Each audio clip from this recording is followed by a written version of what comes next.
So, long and frequent car trips were a tradition for my family. And it took me a while, though, to understand why my parents loved to drive so much. For me, it all started the summer after kindergarten in Ames, Iowa, 1957. My dad had just gotten his PhD.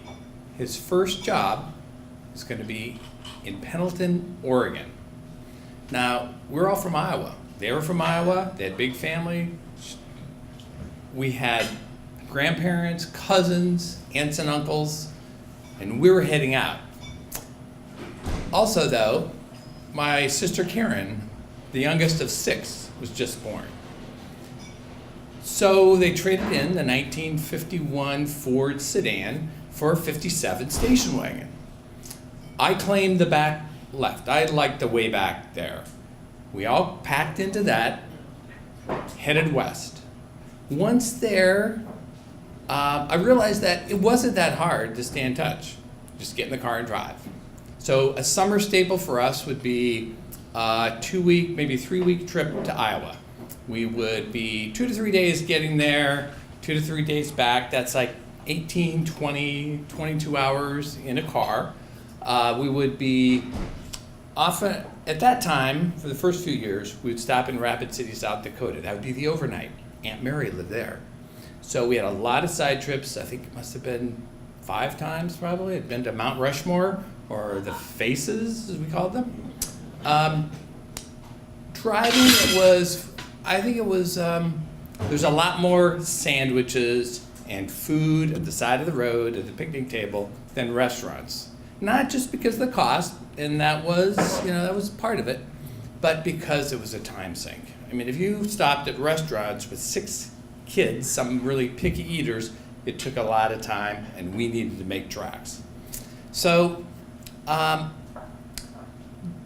out in the West, where there weren't relatives, where we didn't have places to spend the night, camping turned out to be the thing. We got all geared up, had a heavy-duty rack on that 1957 Ford, and we took a few little short trips over the coast and down to Crater Lake to kind of get our legs. And we got it figured out. That's big tent, 8 of us. Everybody had a place in it, sleeping bag, quite a system to pack everything with the tent in the front, place for the sleeping bags, the Coleman stove and lantern. It was all figured out. Quite a system, though. Every night you rolled in, often it was after dark, got that thing set up. We even had not just one of those Coleman, 2-burner lantern, 2 mantle lanterns. We had a little trouble light that the old farmer, my dad, had rigged up, in which we could have a clamp to the battery of the car. You have a 12-volt battery light. So we were set. We got that figured out, and then we hit the road for the big trip, Disneyland. At least that, for me, that was where we were going. But also we had relatives there. So Uncle Wilbur and his family were down there, and Dad, by the way, had a business meeting up in Riverside. So perfect way to mix family and vacation and business. But we saw great time at the ocean, starfish, going to the San Diego Zoo, hitting it on the way back to Redwoods. I mean, it was fabulous time driving. And we could cover the distance. They'd be like 500, 600, 700-mile days. A 400-mile day, like if we're going to Spokane for Thanksgiving, that's a half-a-day trip. That's nothing. But that's if once we got started. Often it was the beginning, the start, that was the most difficult. My dad always had to go for one more trip back up to the office, and it wasn't that far away, just 5 blocks up to the campus at Bozeman at Montana State. But he'd go for that last little paperwork, and we never knew when he was going to get home. So that noon departure, he wouldn't even be home before noon. And so sometimes it'd be 6 o'clock when we'd be heading out. But we got through that, and we saw some fabulous territory. When we finally got down to Shreveport, Louisiana, to visit Uncle Edgar and his family. You know, that was a milestone. I was 15, and I could check off now I'd been in every single state west of the Mississippi. I was only 15. At least traveled a mile or so across the corner of a couple of them. So I turned 31. Things weren't going so well. I'd been in DC for a while. I think that job, the job that brought me here, that really kept things going for about 6 years or so, it was over. A marriage tanked. I wasn't sure what was going to happen next. So, great opportunity. I found a short-term job in Denver. Headed west and settled in there for what I thought would be, 5 or 6 months, maybe a little bit longer. At the same time, my parents had just moved to this area. They'd moved to the DC area just a few months before. We're getting settled in here. I'm in Denver, middle of the summer. Overnight, this job ends. It's done. It's too early to go back to DC. So I remember the folks are going to Alaska. They're driving to Alaska. I'm interested. I call them up. When is he going to Alaska? We're leaving in 2 days. And I said, I'm interested. We get to North Dakota about 2 days later. Meet us there. I'll try. Now, that was 700 miles from Denver. But you might think Alaska from here, that's a long way. Isn't that kind of another order of magnitude from that other traveling? Well, what I actually realized is that before I was even born, they were travelers. So it wasn't just with me and the family and going to these jobs, but before we took that trip with me as a kid, they had already been driven from Iowa, they'd been to Florida, separate trip they took up New England, hit New York City and went to Radio City Music Hall, saw the Rockettes, and were amazed at the ventilation system. So that somebody sitting in front of them with a cigar, they couldn't even smell it. Well, and they'd made it to Southern California. All that before I was even part of this traveling scene. So I realized, it was, what was it? The comfort level for them traveling with a car was so much greater than if they were flying.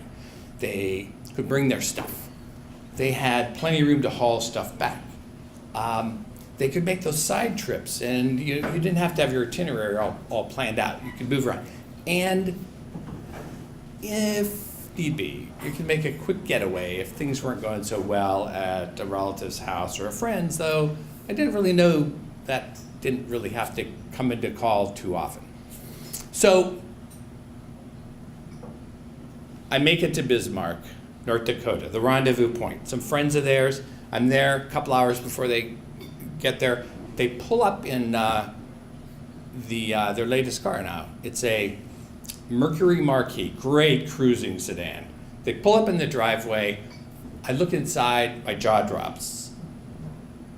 It's full. The back seat it's completely full. There is a oak desk. There are houseplants.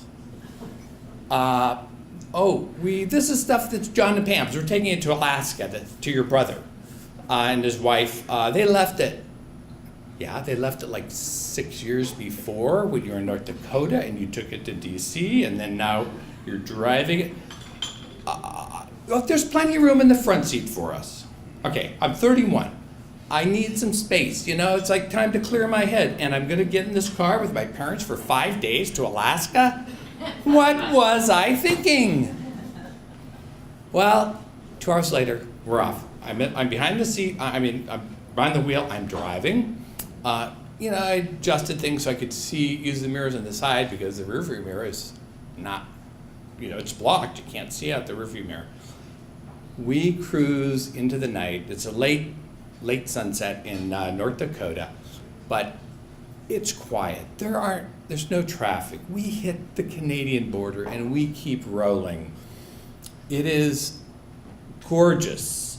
The night sky is bright. It is so bright, I actually turn off the lights and drive and can see, and even they're amazed. The next day, I'm in there and we have the Bible of like atlas, the milestone, which is a road atlas that is essential for people like us traveling. It's got everything along the way, all the gas, where you can get coffee, where the repair shops are that are halfway decent. And some of this stuff is like hundreds of miles apart. So you need this. For me, is also essential because I could plot out all the hot springs. So we made several stops strategically for a break so I could soak in the hot springs and head on. And also, so I could plan the timing so we would get to Dawson City up in the Yukon. The last overnight was going to be Friday night before, on a Friday night. I got there in time for me to go and check out the nightlife.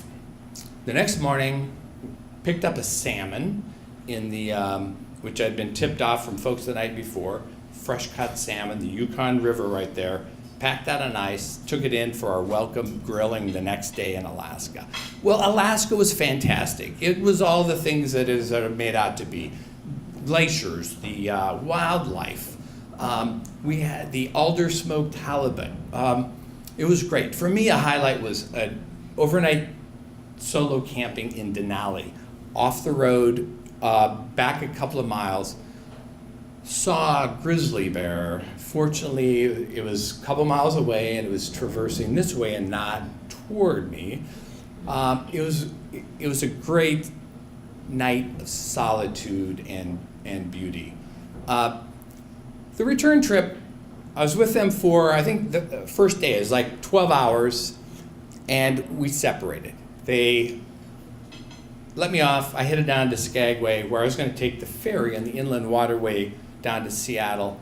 They beeline back here 6 more days.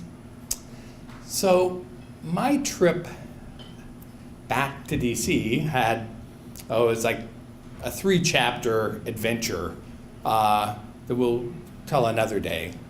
But I returned in a different space. I was refreshed. I was reoriented to the world around me. And I was really ready for the next adventures in life that were going to come my way. And, driving for my parents was a way of life. It was a way to keep in touch with relatives, to vacation. But it also satisfied some deeper needs and yearnings. And it did so in a way that sustained them and was sustainable. And that they passed on to me and my siblings, and that we've passed on to our children. Thank you.